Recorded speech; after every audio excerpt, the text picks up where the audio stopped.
안녕하세요. 윤소장입니다. 22년도 11월 검단 신도시 소식을 전해드리도록 하겠습니다. 10월 달에 저희가 그 부동산 대책, 윤석열 정부 부동산 대책에서 지금 저희 신도시가, 검단 신도시가 이제 비조정 지역이 됐죠. 조정 지역 해제가 돼 있었고, 전면적으로 서울을 제외하고 수도권에서는 과천, 또 광명, 하남, 그 다음에 분당, 성남이죠. 그 네 군데를 제외하고는 우리가 처음에는 투기과열지구가 됐었고, 그 다음에 조정지역이 됐었죠. 다운그레이드가 되고, 11월 달에 금방 말씀드린 수도권 4개 지역을 제외한, 그 4개 지역을 제외한 전 지역이 비규제 지역으로 됐습니다. 우리가 문재인 정권 5년 동안 26번의 규제책이 나오면서 부동산 규제를 했었는데, 단 한 번의 규제를 갑자기 해제할 만큼 아주 안 좋은 그런 거래 절벽 상황이 돼버렸습니다. 이제 어마어마하게 단순히 부동산 규제 해제뿐만이 아니고 굉장히 안 좋았던 거는, 저희가 이제 전년도 21년도 하반기서부터 금리가 이제 조금씩 올라갈 거다 이렇게 예상을 했었죠. 금리가 올라간다는 얘기는 그 전서부터 인플레에 대한 우려가 있었고, 각국의 중앙은행들은 제일 첫 번째 미션이 물가 안정이죠. 코로나로 인해서 공급망이 단절이 되고 이러다 보니까 인플레가 급격하게 높아지는 상황이 왔었고, 어마어마하게 사회에 낱낱이 일어나는 현상들을 열거하기는 어렵지만 그런 상황이 된 거에 플러스 2월 달에 그 러시아가 우크라이나를 침공했습니다. 그래서 전쟁이 일어나게 되고, 그로 인해서 급격하게 인플레 현상이 확대가 되고 이러면서 미국의 페드가 자이언트 스텝이라고 그러죠. 기준금리를 0.75 4번에 걸쳐서 0.75%를 인상을 했습니다. 그래서 지금 4%가 됐고, 우리나라도 금리가 역전이 돼서 우리나라로 3.5%가 됐나요? 근데 이제 그렇게 된 상황인데, 제가 급격한 1년 동안에 그 페드가 그 금리 인상을, 기준금리 인상을 한 바람에 과연 시장에서는 이거를 받아들일 수 있을까? 네, 목표는 이제 인플레였죠. 인플레를 정치적인 면이 강하게 작용을 해서 자이언트 스텝을 미국에서 밟았고, 또 여러 가지 복합적인 이유가 있었지만 달러 강세를 유도하기도 했고, 또 중국을 죽이려고도 했고, 이러한 상황인데 제가 알기로는 그런 게 좀 많이 빗나갔죠. 그래서 시간이 지나면서 시장에서 받아들일 수가 없다 보니까, 너무 급격하게 인상을 하다 보니까 시장에서는 소화할 틈이 없었죠. 타이밍이 없었고, 그래서 맨 처음에 영국이 지금 굉장히 어렵게 됐죠. 유럽 쪽하고. 일본도 지금 굉장히 어려운 상황이 됐고, 뭐 중국은 제가 봤을 땐 뭐 사회주의 국가이고, 중국은 워낙 큰 자국의 그 내수 시장을 갖고 있잖아요. 그런 상황이고, 또 대외 의존도가 뭐 수출에 의존하는 게 10% 정도밖에 안 되고, 총 생산에서. 그런 상황이기 때문에 그렇게 뭐 타격이 있을 거라고는 저는 뭐 예상 자체를 안 했고, 그 G2 간의 분쟁 때문에 고래 싸움에 새우등 터진다고 가장 먼저 영국이 나가 떨어지게 됐죠. 과거에 그 제2의 경제 대국이었던 일본도 미국의 채권을 내다 팔 수밖에 없고, 환율 방어를 위해서. 그래서 제가 2년 전서부터 아마 이 방송을 하면서도 단순히 부동산 가격에 대한 검단 신도시 소식 전해드리면서도 이제 금리, 환율, 확대해서는 그 기름 가격, 원유 가격, 또 금 가격, 이런 부분, 또 주식 채권 분야에 대해서 전부 다 총합적으로 이렇게 포괄적으로 봐야 된다, 이렇게 말씀을 드렸고, 작년에 제가 말씀드릴 때 우리나라 그 미국 페드 그 기준금리 인상으로 인해서 우리나라 한은에서도 금리가 이제 제로 금리에서 0.5%씩 인상이 됐었죠. 저희도. 그러면서 선반영을 하다 보니까 우리나라 그 은행에서 주담대 금리가 갑자기 높아졌어요. 저희 후반 서밋 1차만 보더라도 작년에 6월 달에 입주를 시작했을 당시에 제가 알기로는 3%대 초반, 2%대 후반까지 그 주담대 금리를 받으신 분들이 있는데 지금은 5%대 중반 정도 받으니까 금리가 한 2배 정도가 인상이 된 거죠. 어마어마하게 인상이 된 겁니다. 그 사이에서 제가 작년서부터 정부가 좀 칼을 대야 되는데 절대로 안 될 거다. 왜? 우리 기재부라든지 금융위원회에 있는 경제를 담당하는 고위 공무원들은 누구 돈으로 출장 다니고 비즈니스 클래스에서 비행기를 타고 다니느냐? 그럼 뭐 은행들이 뒷돈 대준 돈에서 타고 다니는 거고, 또 본인들이 은퇴를 하게 되면 대부분 은행이라든지 이런 기업 쪽으로 흘러가는 일자리를 얻을 수 있는 밖에 없으니까 있죠. 하여튼 그런 시스템이 있습니다. 뭐 국토부 직원들은 현대차, 또 국토부에서도 또 대한항공 공항개발과에 있는 사람들, 또 철도 뭐 이런 거 다 있죠. 그런 커넥션이 있습니다. 대한민국을 움직이는 주 세력들이 국민이 뭐 대한민국을 움직인다. 이건 순수하게 좀 굉장히 아마추어적인 시각이고 원래는 그렇게 돼야죠. 그렇지만 자본주의는 대한민국을 움직이는 세력은 지금은 검찰입니다. 국민이 아니고 이거는 이제 뭐 정치적인 문제를 얘기하는 게 아니고 현실을 똑바로 봐야 된다는 그런 말씀을 드리고, 그래서 은행에 대해서 정부가 칼을 대야 된다는데 못 대죠. 근데 지금 어제 신문에 여기 제가 보는 이제 매일경제 신문인데 경제신문을 보니까 대출금리 뭐 조사를 해야 된다, 이제 정부에서 압박을 나서니까 일부 은행들이 대출금리를 낮춘다. 제가 보기에는 이미 시간이 지났습니다. 시간이 지나서 대출금리가 이미 내려가지 않을까 이런 생각을 합니다. 우선은 미국에서 중간선거가 끝나서 여러 가지가 상황이 지금 돌변하고 있고, 미국에서도 지금 파월이죠. 페드 의장인 파월이, 미국은 페드가 우리나라처럼 국유기업이 아니잖아요. 공기업이 아니잖아요. 그래서 페드가 의장인 파월 의장이 이제 조금 자이언트 스텝을 조금 완화해야 된다. 시장 상황이 이제 부작용이 시장에서 나타나기 시작한 급격한 금리 인상으로 단기간에 인상으로 인해서 제로 금리에서 지금 4%가 됐으니까 지금 10개월 만에 어마어마한 급격한 금리 인상이 돼버렸는데, 그거에 대한 이제 부작용이 시장에서 나타나니까 더 이상은 이제 급격하게 금리 인상을 할 수는 없는 상황이 됐고, 이제 정치적으로도 중간 선거에서 좀 바이든이 유리하게 나왔죠. 그렇기 때문에 바이든도 본인이 하고 싶어 하는 그런 정책들을 자신 있게 이제 추진을 할 겁니다. 근데 그러려면 금리는 소폭 인상이거나 동결이거나, 이제는 그런 상황이라면은 지금 앞으로는 이제 결국은 제가 봤을 때는 내년 한 이맘때쯤 되면 다시 조금 저금리 체제로 돌아가지 않을까 이런 생각을 예상을 해봅니다. 개인적으로 너무 무서워할 필요 없어요. 시간이 지나면 다 이렇게 됩니다. 결국에는 개인들은 뭐 급격한 금리 인상으로 인해서 대출금리 때문에 뭐 어디 신도시에서는 얼마가 나오더라 한꺼풀 벗겨보면은 대부분 이제 특수거래죠. 아니면 고점에 사가지고 이제 공포를 이길 수 없다든지, 저희가 주식시장에서도 그런 상황들이 많이 있잖아요. 주가가 급격하게 떨어지고 공포 상황이 되면 살 사람도 없는데 파는 사람이 있죠. 그러면 시장을 잘 아는 전문 투자자들은 천천히 죽고 매수를 하는 그런 상황이 되죠. 그런 상황이 되지 않았나 싶어요. 그래 조금 제가 예상하기에는, 제가 물론 뭐 예상한다 그래갖고 다 맞는 건 아니지만, 그래도 내년 한 겨울쯤 4분기쯤 되면 다시 한 1.1%대 후반 정도까지는 떨어지지 않을까, 기준금리가 그렇게 생각을 합니다. 그 이후로는 그냥 근거 없이 예상하는 게 아니고, 지금 시장금리는 오히려 많이 시중은행 금리보다는 굉장히 낮아지고 있는 거죠, 지금.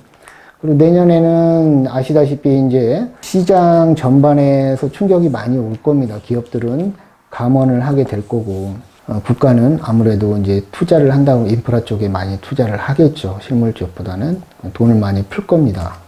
경기가 안 좋아지니까 그런 현상이 일어나지 않을까 싶어요. 뭐 뒤에서 말씀을 한번 더 드리겠지만 하여튼 그렇고. 미국 중간선거가 있었죠. 11월 달에. 그래서 미국 중간선거에서 좀 바이든이 유리하게 나오고 트럼프가 좀 불리하게 나왔어요. 결과가. 뭐 자세한 거는 하여튼 말씀드리긴 시간상 말씀드리면 어려운데 그렇게 됐고. 끝나자마자 발리에서 열린 G20 G20 회의에서 바이든하고 시진핑이 만났죠. 좋은 얘기들이 오갔습니다. 바이든. 그리고 금방 말씀드린 것처럼 이제 전환점을 지났다고 말씀드리는 이유가 우선은 환율이 전 10월달 소식 전해드릴 때 제가 1,400원대 중반 이렇게 말씀을 드렸는데 지금 환율이 어저께로 1,310원대 환율이 많이 그 엔화가 강세가 됐죠. 그래서 제가 한 2, 3개월 전서부터는 작년에는 달러에 투자했는 게 맞고 그 다음에는 2, 3개월 전에는 원화에 투자해야 된다. 원화 강세가 있어서 지금 전반적으로 급격한 인상으로 인해서 달러가 약해지고 있습니다. 세계 곳곳에서. 코스피는 지금 올해 1300 초반대에서 지금 1480까지 지금 어저께 코스피가 찍었고 이 10월 달 그 부동산 규제 완화책으로 인해서 대출 부분에서 또 많이 그 발표가 됐었는데 물론 LTV 50%라든지 뭐 15억 이상 주담대 허용이 됐죠. 그리고 중도금 대출도 9억에서 12억까지 허용이 됐고 중도금 대출 12억에서 그 허용된 거는 12억까지 허용된 거는 11월 21일인가요? 이때서부터 적용이 됐고 은행에서 주담대가 50% LTV가 50%하고 15억 이상 주담대 허용하는 거는 12월 1일서부터 시행이 되는 걸로 제가 알고 있습니다.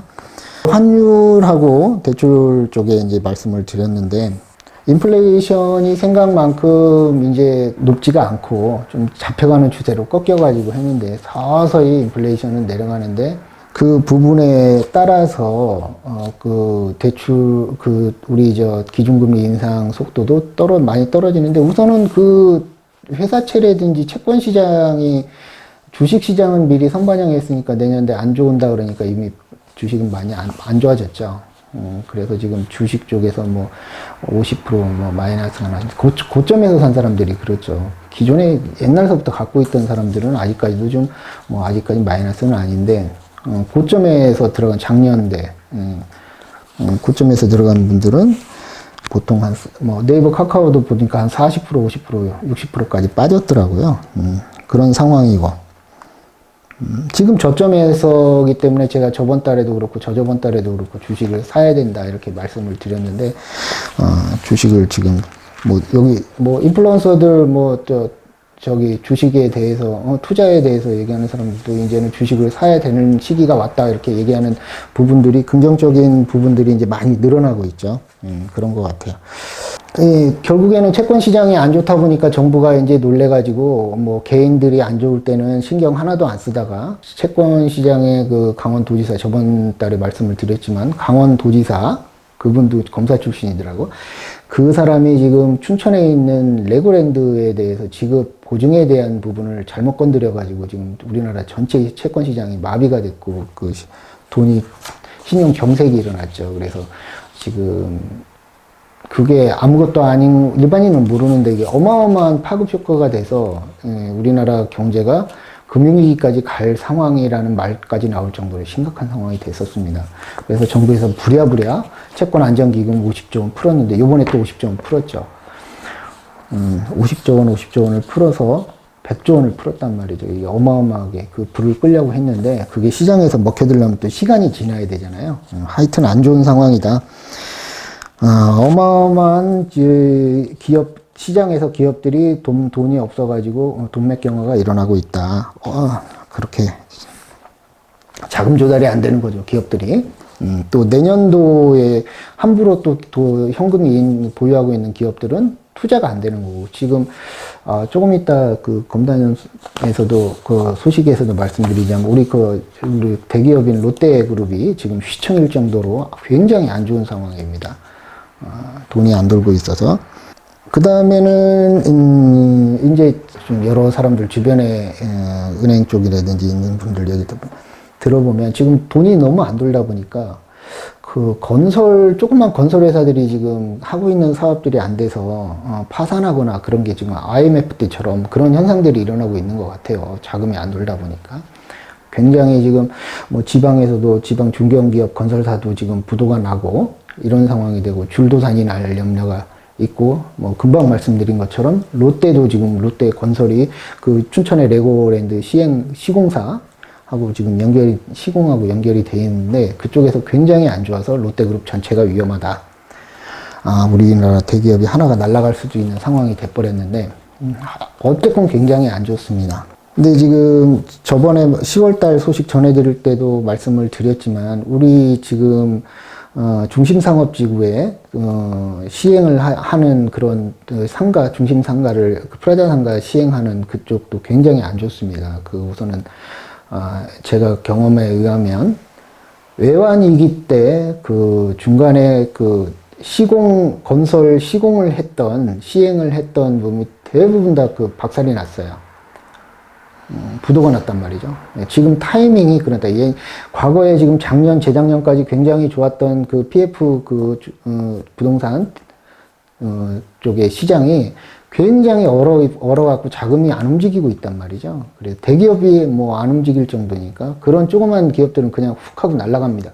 굉장히 많이 날아갔어요. 그 외환위기 때 97년도에.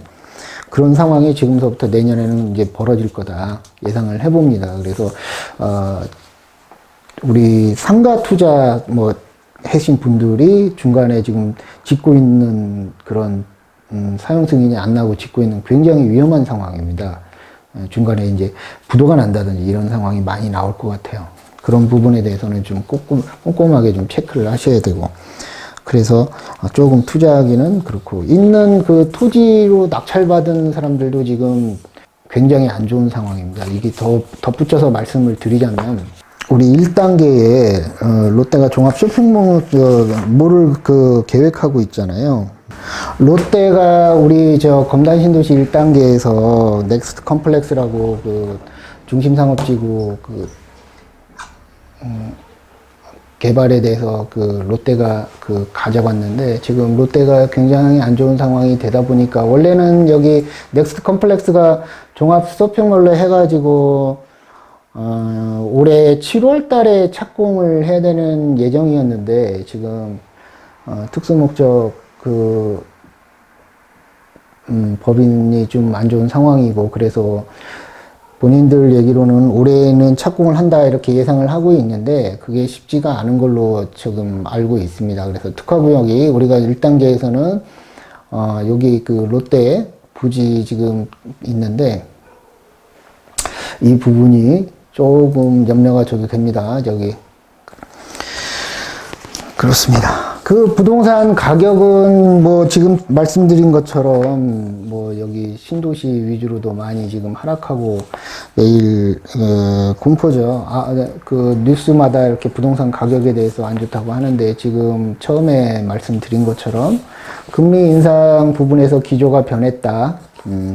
그게 이제 심리적으로는 좀 좋은 환경으로 변하고 있다. 물론 시간이 걸려서 시장에서는 반영이 되겠지만, 제가 미리 말씀드린 대로 예상한 대로 11월 미국의 중간선거 기점으로 해서 이런 상황이 되지 않을까 예상을 했었는데 그것도 맞고, 전년도서부터 제가 1, 4분기서부터 전년도인가요? 작년 하반기서부터 그랬죠. 문재인 정권 5년 동안 26번의 규제책이 나왔는데 그거 한순간에 다 해제가 될 거다. 그것도 지금 남아있는 서울 판교, 성남, 과천, 하남, 광명, 이 네 군데, 공교롭게도 이 네 군데가 자세히 보면은 서울하고 다 연접해 있는 지역이란 말이에요. 서울하고 연접해 있을수록, 지금 같은 상황에서는 굉장히 그래도 강하다. 그래서 거기가 요번에 그 규제 그 해제하는 데서 제외가 된 것 같아요. 제가 판단하기에는 내년도 1, 4분기 내에는 1월 달이나 2월 달 정도가 되면 규제가 다 해제가 되지 않을까 그렇게 예상을 해봅니다. 또 한 가지 전해드릴 소식은 제가 시흥에 한 4년 전인가요? 시흥에 은계지구 할 때 장현지구랑 은계지구를 할 때 그때 당시에 시흥광명 그 테크노밸리, 그 괴림동 이쪽 시흥 쪽하고 광명 그 옆세부터 길게 이렇게 목감지구인데 위쪽으로 이렇게 그 신도시 지정이 한 7만 세대가 되는데 그때 당시에 설명회 벌써 한 6, 7년 됐죠. 지정인데 그게 그 이재명 경기도지사 전에 남경필 그 도지사라 그래갖고 고양시, 킨텍스, 또 여기 판교, 또 이게 광명시흥 테크노밸리 이렇게 세 축으로 개발을 한다는 걸 했는데 정권이 바뀌면서 문재인 정권 때는 이제 그 시흥 광명이 빠지고 대장지구하고 계양 테크노밸리가 들어갔죠. 어쨌건 그러다 보니 너무 이제 공급이 없다 보니까 부동산 가격이 심하고 하다 보니까 추가로 3기 신도시 추가로 그 시흥광명 테크노밸리가 다시 이제 진행이 됐죠. 작년에 그 LH 직원들 굉장히 그 투기 뭐 해라 그래갖고 굉장히 좀 많이 안 좋은 상황이 됐었는데 거기가 25년 착공으로 이제 그 지정 고시가 났습니다. 그 11월 달에. 그래서 주거지를 비롯해서 한 7만여 세대 정도, 7만여 세대면 굉장히 큰 거죠. 신도시 7만여 세대. 우리 그 검단 신도시가 7만 4천 세대잖아요. 1, 2, 3단계 다 합쳐가지고.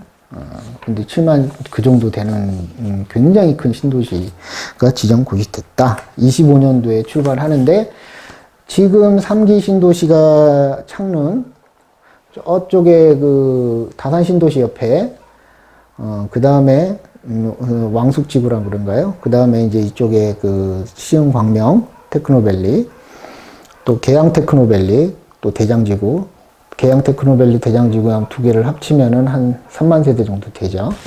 그 다음에 이제 저쪽에 추가로 지정된 데가 제가 알기로는 지구는 조그만 것들은 빼고 수원 비행장, 그쪽 옆에 진안지구, 그게 한 2만 9천 세대, 그 의왕신도시 4만 1천 세대, 이렇게 이제 큰 것들 그렇게 있습니다.